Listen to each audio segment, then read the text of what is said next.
fundraising in DC. We'll talk a little bit about what relationship mapping is, how to map your relationships, and then what do you actually do when you get these relationships mapped? And then obviously plenty of time for questions and answers. I anticipate we'll probably have like 15, 20 minutes at the end to answer any of your questions. But again, feel free to throw them in the chat, either through Zoom or Whova as you see fit or as they come up. So what I'd love for everybody to do, and I know it's early, but I'd love for everybody just to throw in the chat their name, their school, their role, and maybe one thing that you're looking to get out of the session, or maybe where's your fundraising currently, or what are you hoping to gain? So if you just want to take a minute or so to throw that in the chat, that would be great.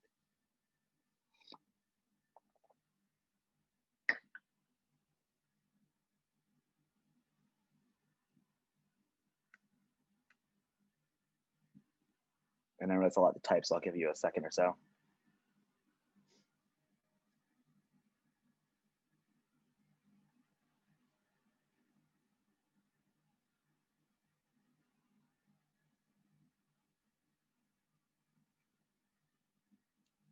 And while you're doing that, I'm going to introduce my work. Looks like we have Bernita Thompson from Roots. She's a principal.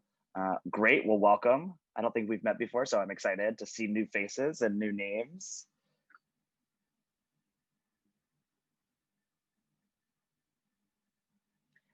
So while you're typing, I'm going to do some introductions, or just an introduction of myself quickly.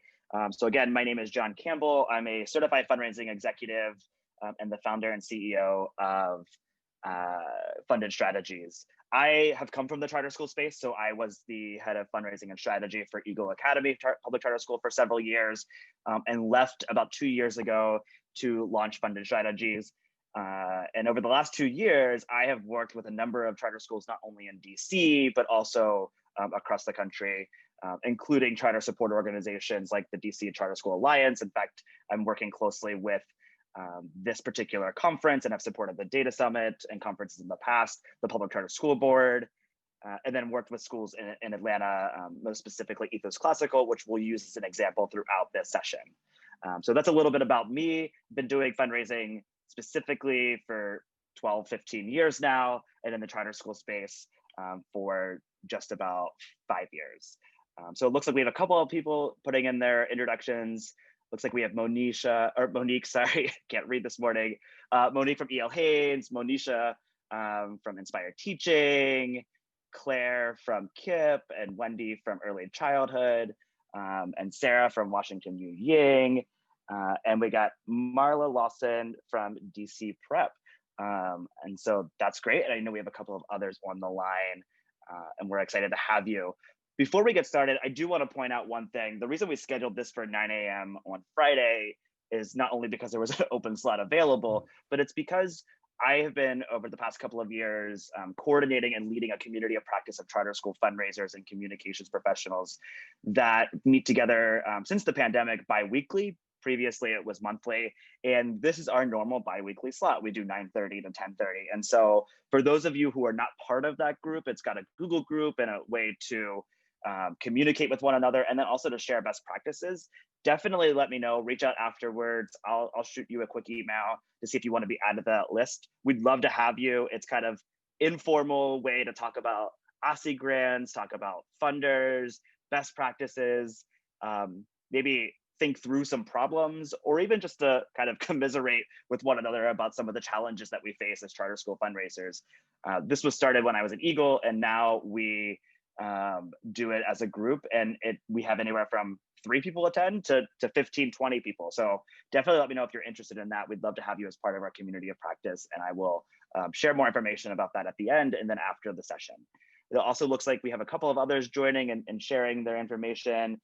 Joanne Smith from Roots. We have Rachel from Kingsman, Tara from Carlos Rosario. So thank you again for joining us. All right, so the fundraising landscape, and this is going to be the fundraising landscape specifically to DC charter schools. So I think this is some data that you might not have seen before, and this is based on survey responses that we pulled together from actual charter school leaders here in DC. So last year we surveyed many of you participating on this webinar, other development leaders here in DC. And really the question that we were trying to answer is, where does your philanthropic support come from? We obviously know that between 90 and 97% of charter school dollars come from per pupil funding. So that we don't necessarily account in these equations.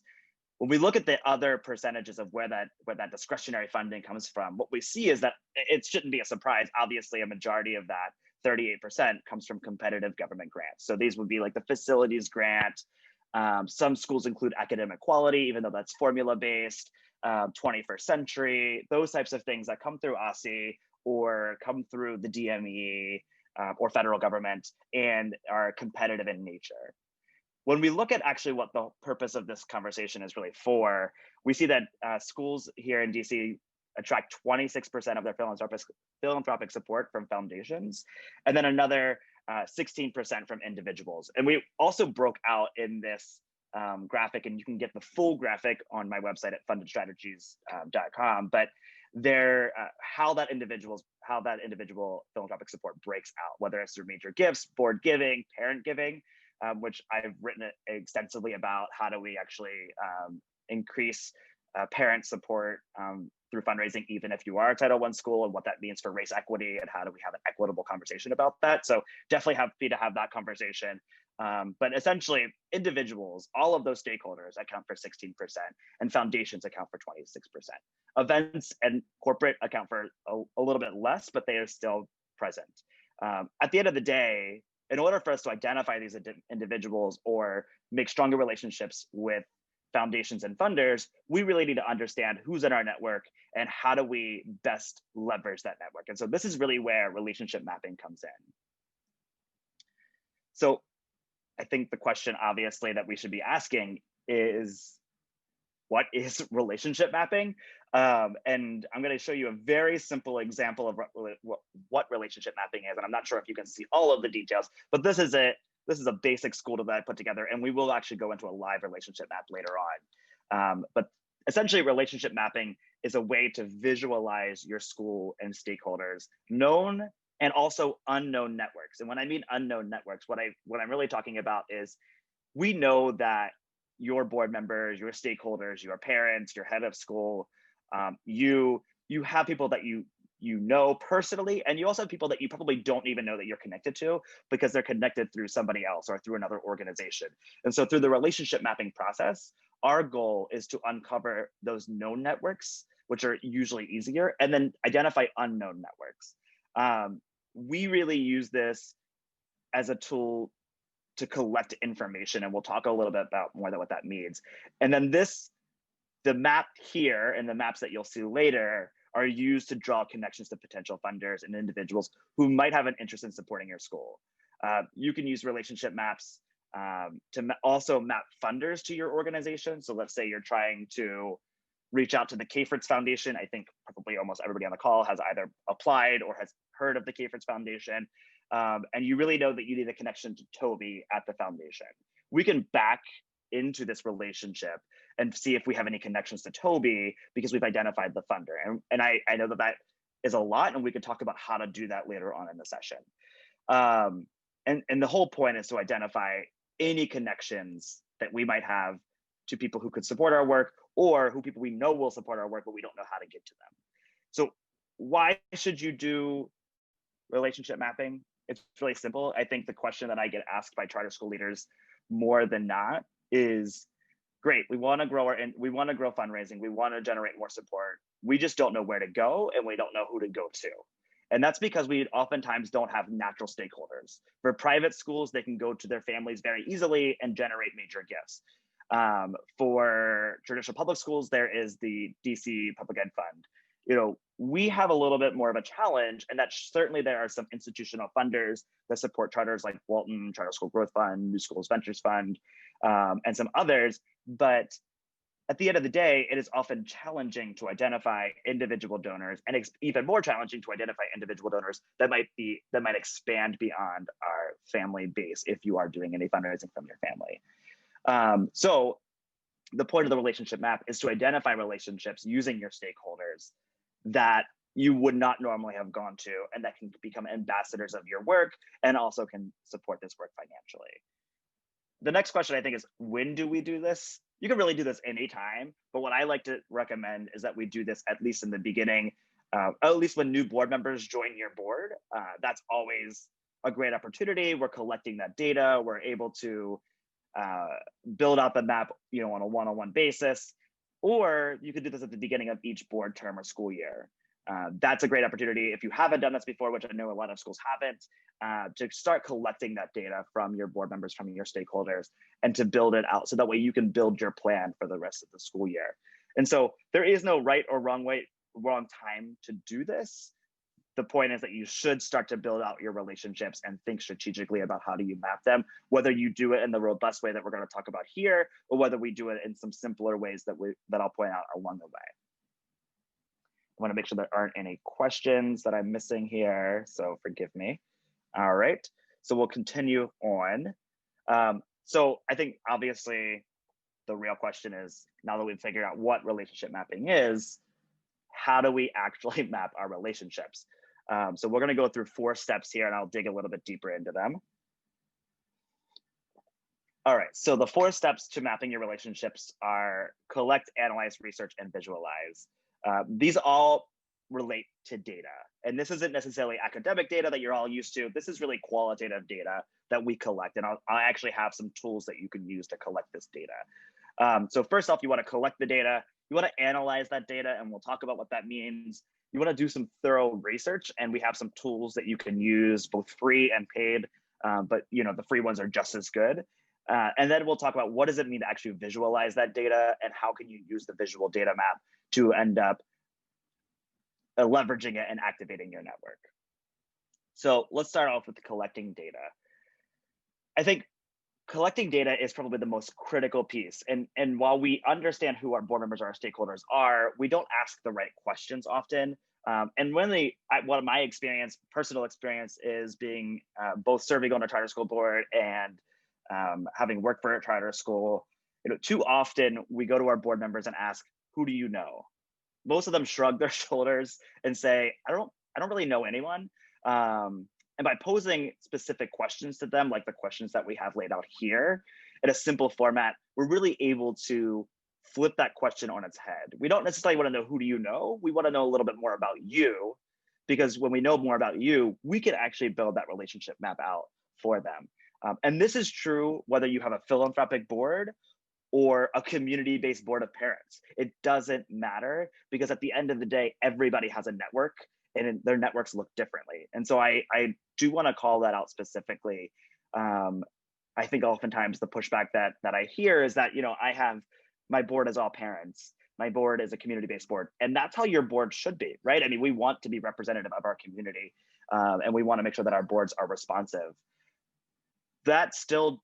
We can still map relationships from those networks. And so I strongly encourage you to continue to ask these questions to identify opportunities. We know that our board members have numerous relationships within their personal and professional networks, but they often just don't know who to approach or even how. And so we want to make both of those things as simple as possible. So we suggest that you provide an overview of the importance of kind of relationship mapping to your board, what the goals of it are. Our goal is to identify new donors. Our goal is to get more cheerleaders for our school. We need more advocates. We need people to know about Washington U Yang or Early Childhood Academy.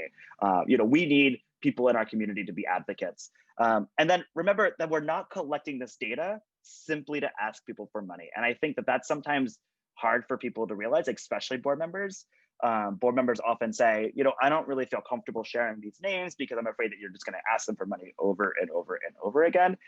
And that's not the goal. The goal is to build genuine relationships, build these networks out to build genuine relationships with members within their network. If it's a good fit, great. We will go ahead and start to cultivate that relationship. If it's not a good fit, that's okay. We will let them go, because at the end of the day, we only want people within the network that are going to be supportive of your work, and we don't want to pester people who are giving just to appease somebody. That's not the point. And so I talked a lot about like board members, and you can do this process for board members. You could also do this process for really any stakeholder within your organization. That could be teachers, it could be parents, it could be heads of school, other major donors. It really doesn't matter. The process is the process. And it allows for you to identify stakeholders who you think might be able to be beneficial to your work. So how do we actually collect this data outside of just asking all of these questions?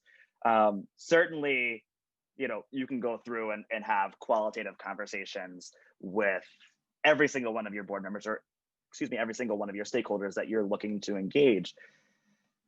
That's a lot of time. And I know that there are some heads of school on the call. I know that there are some development leaders.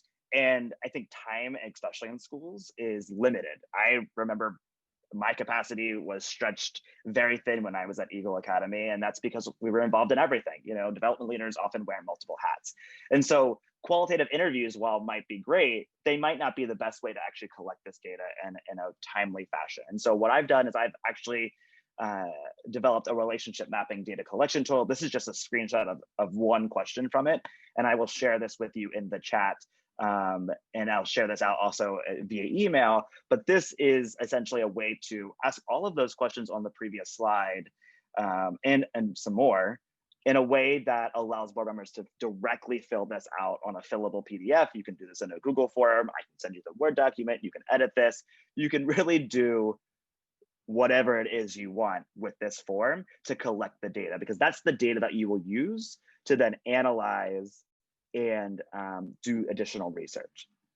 So I'm gonna move on to analyze here.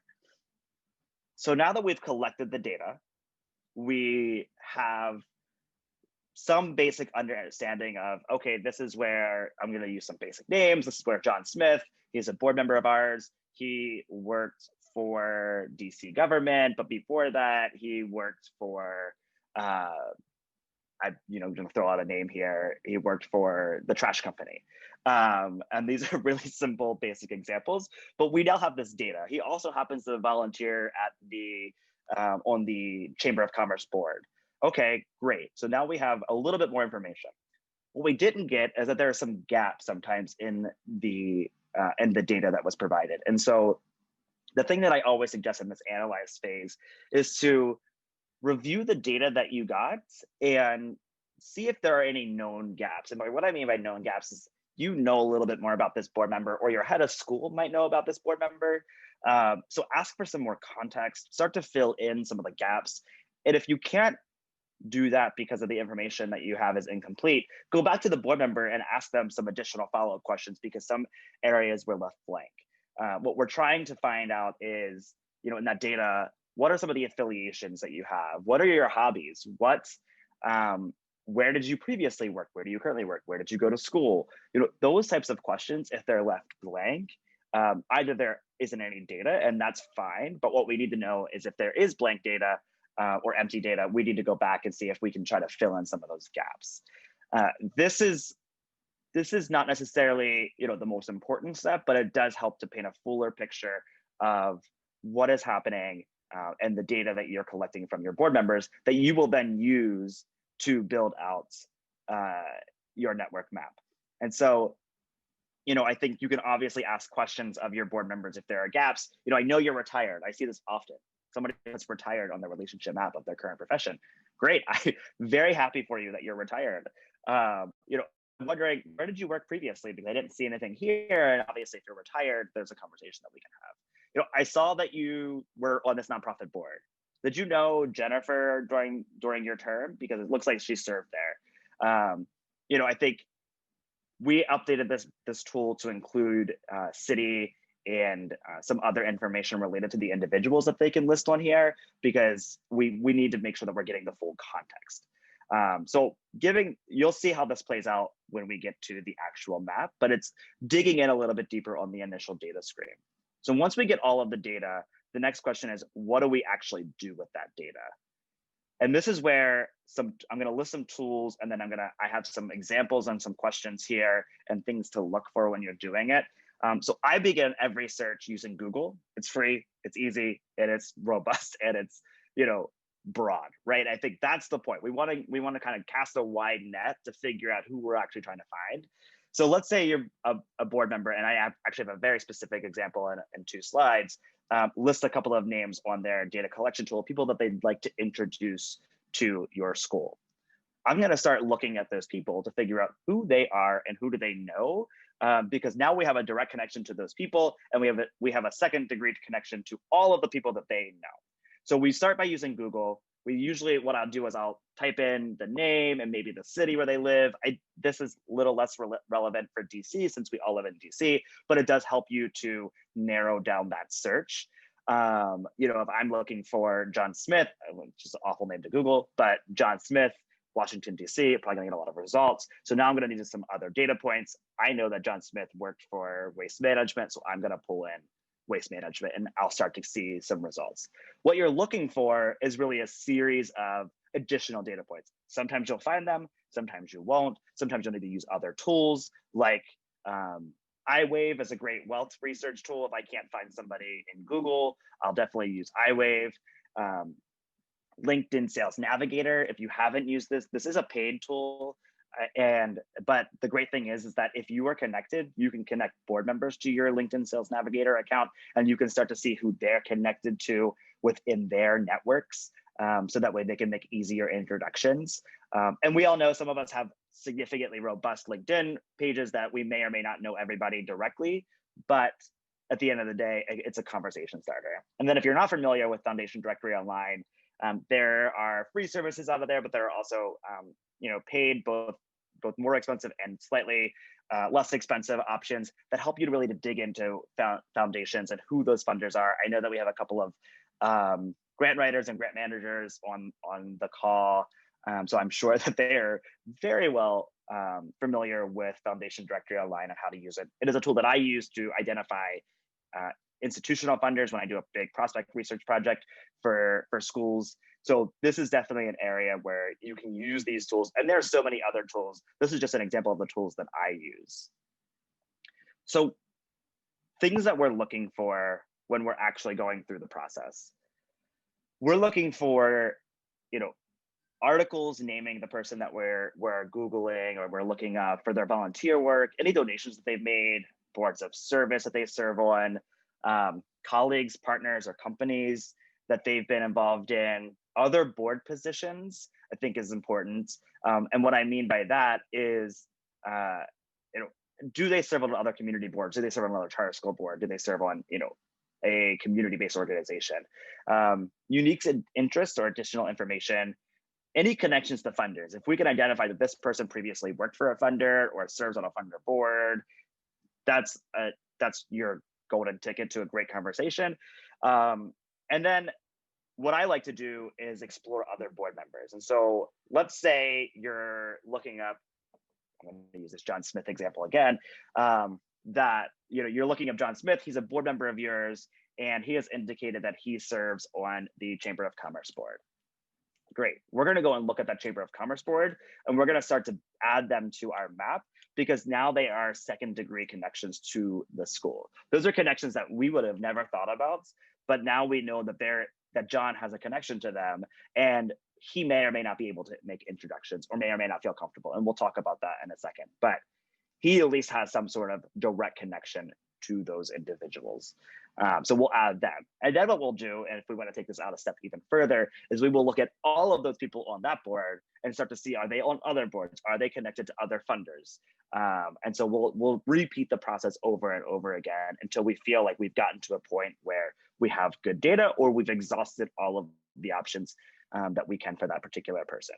So I know that this research is honestly the most time-consuming piece. This is something that I do a lot of for my clients and for the schools that I work with. It's a challenge. And I know I talked a lot about capacity. So there are opportunities where you might be able to use interns or student workers or things like that, especially in this current climate where this can all be done remotely. This might be an opportunity to engage different stakeholders in a way that's going to be cost-effective and time-effective. So here's a very specific example. This is a real example of a school that I worked with in Atlanta. So Elena, who you see here in the middle, and this is actually an example, a very small example of the relationship map we'll look at in a minute, but this is Elena. She's a board member of Ethos Classical down here on the right, which is a public charter school in Atlanta. And they are a brand new public charter school. They are in their second year. And as part of that, they wanted to start to build out relationships and identify potential funders. So we did a data collection tool. We did this relationship mapping project with them. And through that process, Elena had indicated that she was connected. She listed these things. She was on the Atlanta Symphony Advisory Council. She is a board member at the Harvard Diversity Project. She's on the Junior League of Atlanta. She also listed these names, Rodney Bullard and Milton Little. None of these things, I don't know anything about these people until I do the research, because one, I'm not in Atlanta, and two, that's not my background. So what I did is I started to build out this relationship map. And so I know it's a little hard possibly to see on the Zoom, but each of these little bubbles is something that she listed in her network map. If I were to take this one step out further, which we did do in the map, and I will show you, we would start to see who these people are connected to. So the example that I'm going to show is that Elena mentioned that she listed Rodney Bullard as somebody that she would like to introduce to the school on her network map. On that data collection tool, she said, Rodney Bullard is somebody I'd like to introduce to the school. Turns out Rodney is the head of the foundation for the Chick-fil-A Foundation, and is extremely connected in the Atlanta philanthropic scene. He's on the Atlantic History Council. He's on a bunch of other boards. And so that is an amazing opportunity that not every school is going to have, but really opened up a lot of doors. What that ended up doing is that not only got us an invitation, Ethos to get an invitation to apply for a Chick-fil-A grant for upwards of $350,000, of which they are a finalist as we speak, it also allowed for them to be introduced to one of the largest education funders in Atlanta, the Campbell Foundation, who has expressed an interest in supporting their work, simply because we found out that Rodney was connected to the head of an heir of the foundation, essentially somebody who's running the foundation. We did that research. We told Rodney, hey, we see that you're connected to this person. Would you mind making an introduction? And he said, absolutely. And at the end of the day, that got us a conversation with one of the largest funders. I know that this is an extreme example and that not every school is going to have these examples, but I do think that there is at least one or two examples like this within your school that can open up doors and open up possibilities that you may not know exist. Elena knew Rodney was connected. She didn't know how connected and what that actually would result in. And now that's resulted in a significant amount of support for Ethos Classical. And I'll dig into that map and how we got there, but I think this is a really great micro example of this map. So after we've done the research, we've collected the data, analyzed, done the research, I encourage schools to visualize their maps, right? It's one thing to put a bunch of names together. It's another thing to actually visualize it and to figure out how people are connected. And so I have two examples. One is the fake example, the sample example that I put out earlier. Another is a real example, which I will go live into to show you how it works, and a free tool that you can use. But what I find is that when we visualize the network, this is a great opportunity to report back out to your board. Oftentimes when we engage board members, we collect a lot of information or we ask them to do a lot of things, and then we never report back out. I like to report this map back out because then they get really excited. And for those board members who may have had maps or data collection tools that were not as filled out, now their wheels are spinning about how do we actually build this out? How do I build my network out? Because I can see Elena's network is extensive and she just listed her fraternity on it or sorority, on it. How do I do that? Oh, I can add these things. So that's one reason we report out. The other is also to activate our networks, which is the last piece that we'll talk about today. But this is an example. So this school, ABC Charter School, is a made up school, obviously. And it's hard to see, but essentially I created two fictional board members, Barack Obama, because I miss him, and Donald Duck, because why not? And so we took that and then built out connection. So we know that Barack is married to Michelle and that they're part of the Obama Foundation. We know Donald Duck is married to Daisy Duck, who works at Disney. She runs something at the Disney Foundation. This is a made-up situation, obviously.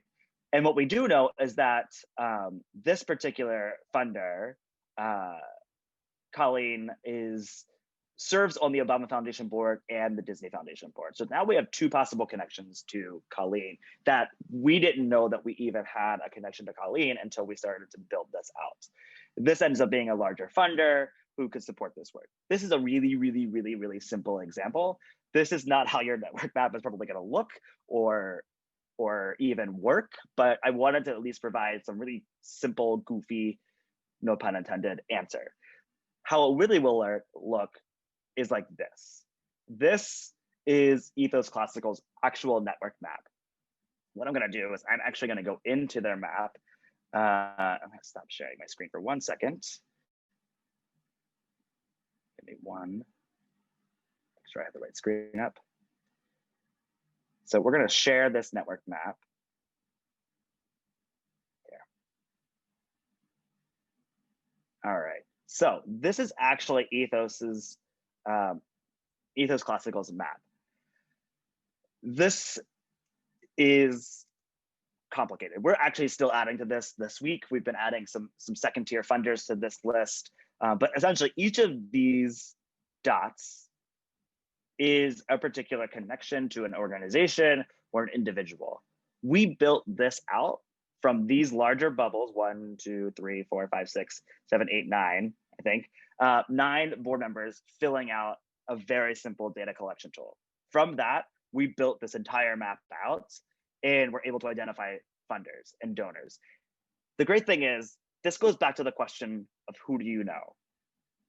Board members, again, don't always know who they know. And when they're asked to say, hey, can you invite people to a particular event or a particular function or a graduation, they just don't know who to go to. They go to their same people. This gives them a list of people to go to. It also gives us an opportunity to start to map out these relationships. So I'm actually going to go in to this, and you can search through this. This is not a live map for the group to use, but I do want to give you an example. So here's Ethos Classical. We're going to go out one step. What you see here are a bunch of, these are all of their board members. Also one particular funder, which is Redefine Ed, essentially our Ed Forward. It's the same organization, just in Atlanta. Here's all their board members.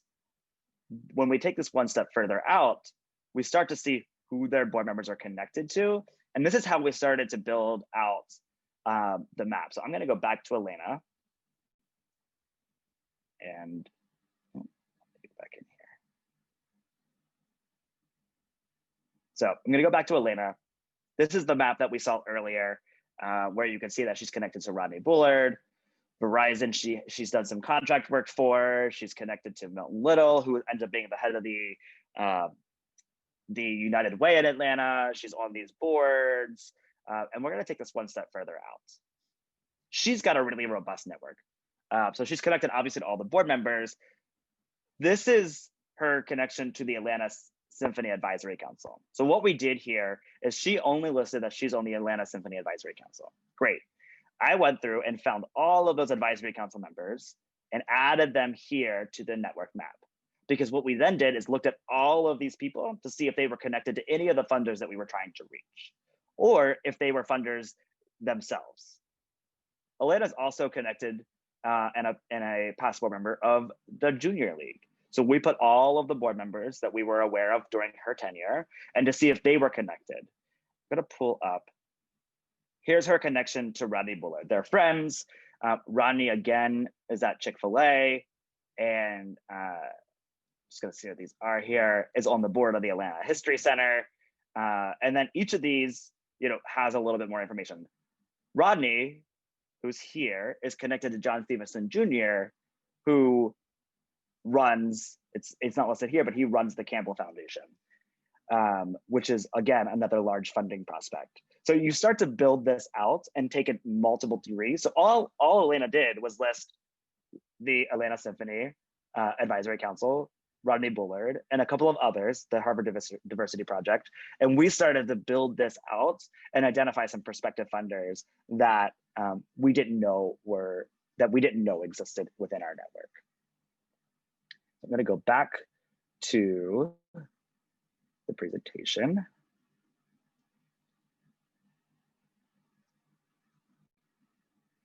All right, so that's how the tool that's how the visualization can look. There is a free tool. It's called kumu.io, kumu.io. I actually think Kazia Hussein, actually from Two Rivers, mentioned that in one of the communities of practice gatherings, and I have used it ever since. So thank you, Kazia. I really appreciate it. It's a great tool. It's free. There is a paid version. If you want to make the map private, you can pay for it. But at the end of the day, it is a free tool. It's great to use and it's simple. So we now have a network map. We've identified relationships. We've kind of tried to figure out some new donors. What do we do with this map? And so there are 4 examples here.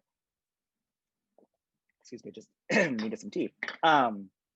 So these are just some examples of how you can activate your network. I normally suggest that you design kind of an entry point event, whether that's a tour. I've seen some really great distance learning tours in this world that we're kind of in. I have seen schools do some mission-driven events. So at Ethos, for an example, we developed what we call classical conversations. The school's name is Ethos Classical. We do classical conversations, and through that, the board members are encouraged to invite a handful of their members to the classical conversation, and it's a way to do a school tour and in a non-threatening way. The point is not to ask for money. The point is to identify people who might be interested in having a continuation conversation. Also asking board members to make strategic introductions.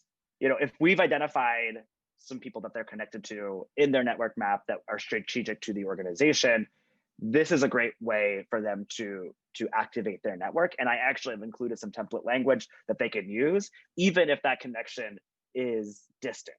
So even if it's not, oh, I know John Smith personally, it could be, I know John Smith and John Smith knows, Mary. If that's the case, there's some template language in the slide deck that you can use with board members to get to Mary. That's your goal. If Mary is on the board of a foundation, your goal is to get to Mary, even though you don't know her directly. I already mentioned, inviting people to mission-related events, but think about it. Invite potential donors, current donors, prospects to mission-related events, both digitally and virtually and in person. We can still do this in the distance learning world. And I know that schools are still trying to figure out what they're doing. And that's probably going to continue to ebb and flow over the next couple of months. But think about graduation or fundraising galas or distance learning tours, science fairs, mentorship opportunities. Think about all of those things that you're probably already doing that you can invite community leaders to in a strategic way to get them to know and learn about your school. And then finally, I mentioned that there's some template language here, but provide board members with template language to reach out to their networks. Board members have less time than school leaders, and I know that's sometimes hard for us to imagine, but you're not their only responsibility. Oftentimes they're full-time jobs, they're full-time parents and full-time jobs. They serve on other boards. Getting their attention is really challenging. And so let's make it as easy as possible. Provide them with as much template language as you can and direct steps. And so that's the tools that I have included in here as well. So that way they can reach out to their networks. Again, the goal isn't to ask for money, but instead we want to start building relationships with the map. We want to strengthen relationships. We want to build new relationships within those networks. So I'm not going to run through the specific language, but here is an invitation to a mission-driven event for somebody who the board member knows. Essentially, it talks about the work, and it specifically calls out that you will not be asked for money. You can see that in the second paragraph. All we're asking is that you enjoy the experience, and then we'll follow up afterwards.